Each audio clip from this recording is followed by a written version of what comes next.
Дата эрхчлөө мэдэрх эрх үзэсгэлэн бодлого залуусын хяналт байгууллагаас зохион байгуулж байгаад лид төсөгчтэй холбоо маань хамтран ажиллаж байгаад бол маш баяртай байгаа. Ингээд 7 байгууллагын 7 түүх бүтээл оролцсон. Ингээд та бүхэнтэй бас өөрснийхөө лид төсөгчдийн холбооноос хийсэн ажлаа танилцуулъя гэж бодож байна.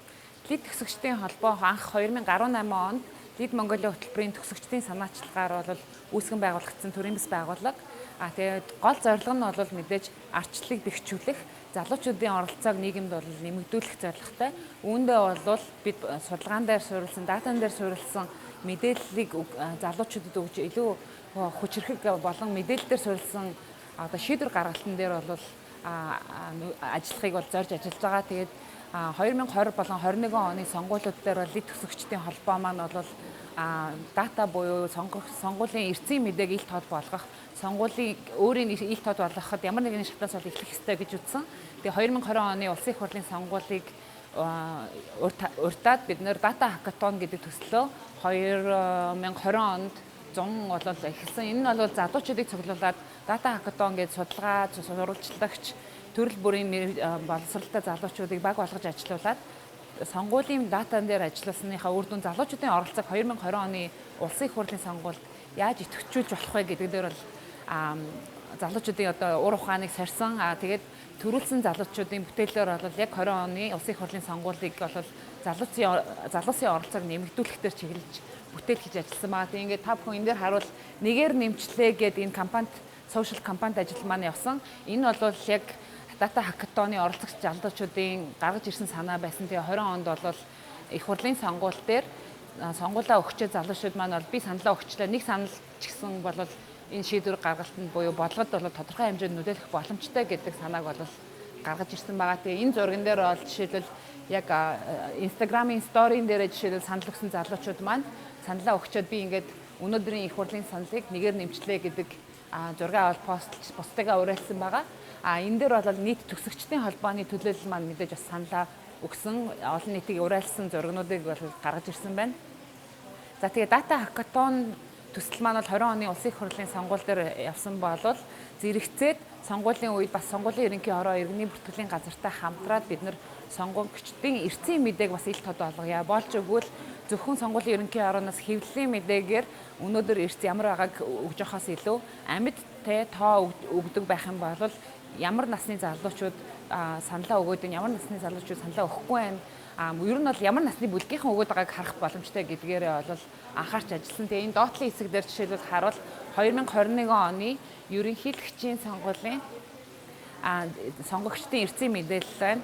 Тэгээ дата хакатоныг хийгээд 20 оны улсын их хурлын сонгуул дээр бид нар эрцийг мэдээлж байхад үндсэн насны англи бол зөвхөн 4 насны англиар байсан болол судалгаа хийгээд зөвлөмж гаргасны үндсэндээ сонгуулийн ерөнхий хороо иргэний бүртгэлийн газартай хамтраад ерөнхийлөгчийн элчийн сонгуулийг уртаад насны англиг бид нар бол илүү олон болгож 12 насны англиар эрцийн мэдээг гаргах боломжтой болсон. Энэ нь ямар ач холбогдолтой байсан бэ гэхээр статистикийн хорооны мэдээлэл нь 5 насны англиар бол бүлгээр бол мэдээлэл гаргадаг бол тэр мэдээлэлтэй бас ижил хэмжээнд бол дата нь орж ирэхлээр цаашдаа судалгаан дээр үндэслэн нөлөөллийн ажил төслүүд хэрэгжүүлэхэд бол маш их тогтвортой болон юу гэдэг нэг хэвийн мэдээлэл авах боломжтой болсон байгаа. Тэгээд ерөнхийлөгчийн сонгуулийн эрцийн мэдээг жишээлбэл та бүхэн харуул нийт 59% санал өгсөн хүмүүсийн хэдэн хувь нь жишээлбэл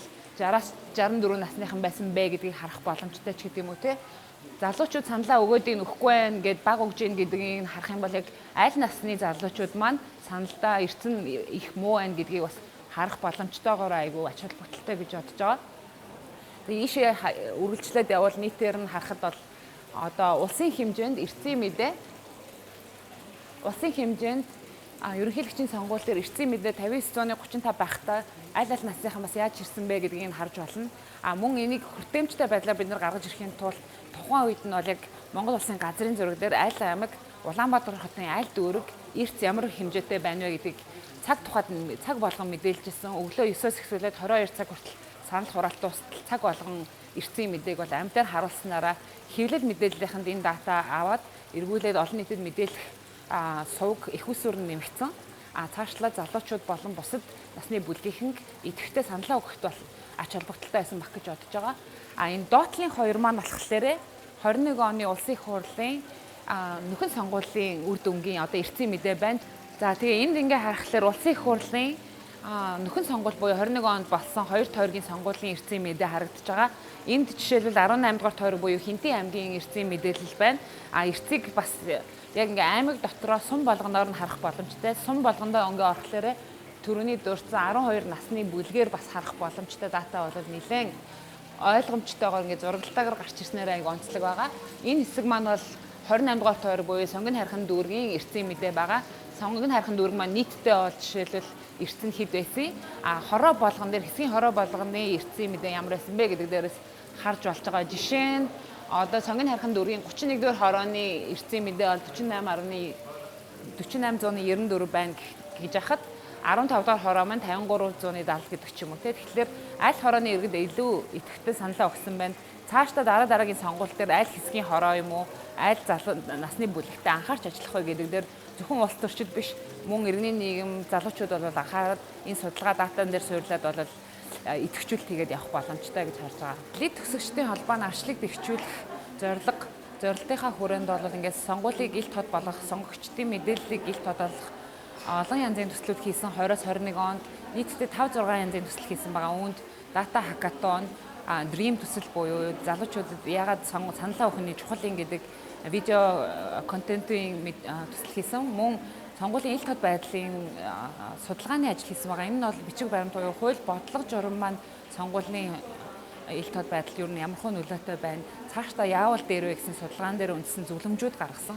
Зөвлөмжн дээр үндэслэж жишээлбэл эртний мэдээг зөвхөн 4 насны ангиллаар биш илүү задрагаатай буюу 12 насны ангиллаар 5 насны бүлгээр мэдээлэх нь ач холбогдолтой гэдэг зөвлөмж гарсныг бид нэр 20 оны улсын их хурлын сонгуул, 21 оны ерөнхийлөгчийн сонгуул, 21 оны улсын их хурлын нөхөн сонгуулиудад бол эртний мэдээг илт хот болгохдоо хүртээмжтэйгээр 12 насны бүлэгтэйгээр бол гаргаж ирсэн.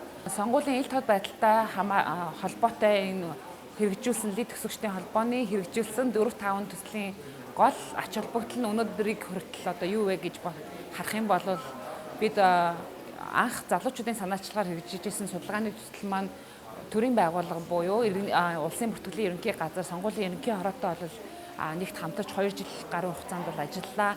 Ингэснийхаа үр дүнд бол сонгуулийн ерөнхий хорооны зүгээс бол эртний мэдээг илт хот болгох нь ямар ач холбогдолтой юм гэдгийг бол маш сайн ойлгосон.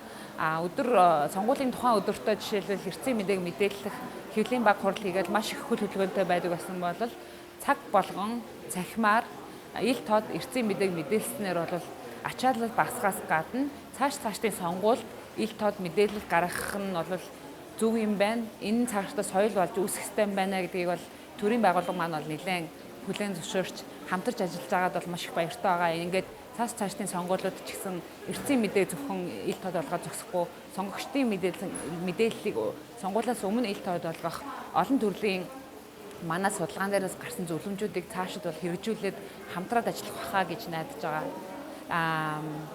Мөн мэдээж залуучуудын оролцоог нэмэгдүүлэх тал дээр судалгаа хийснийхаа үндсэн дээр бол цаашдаа бол илүү асуудал дээр нь одоо төвлөрсөн нас болон хүс гэдэг ч юм уу те орон нутгийнхын байршлын мэдээлэл дээрээс үндэслэн асуудлыг яг шийдсэн шийдэл төслүүдийг бол хэрэгжүүлээд иргэний оролцоо арчлыг бэхжүүлэхэд бол хүн бүрийн оролцоо болж чухал байдаг. Тэгэхээр хүн бүрийн оролцоог тодорхой хэмжээнд хангаж ажиллахад бол нэг алхам урагшилсан байх гэж итгэж байгаа. За тэгээд лид төсөгчдийн холбоо маань сонгуулийн тухай мэдээлэл илүү илт хот болгох зорилготойгоор 2020 оны улсын их хурлын сонгуул, 2021 оны ерөнхийлөгчийн сонгуулийн эртний мэдээг илт хот болгох ажлыг бол сонгуулийн ерөнхий хороотой хамтарч ажиллаж бол гүйцэтгсэн.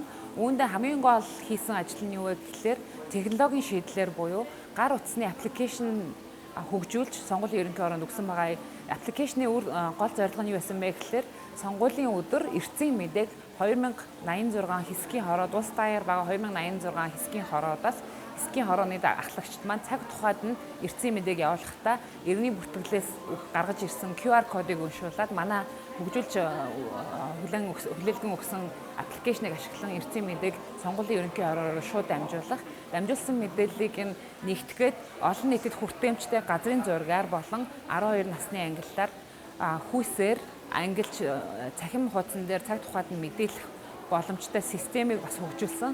Ингэснийхээ үр дүнд бол эрчим мэдээг цаг болгонд хаана хэдэн насны бүлгийн хүмүүс маань сонгуультай идэвхтэй оролцоод байна.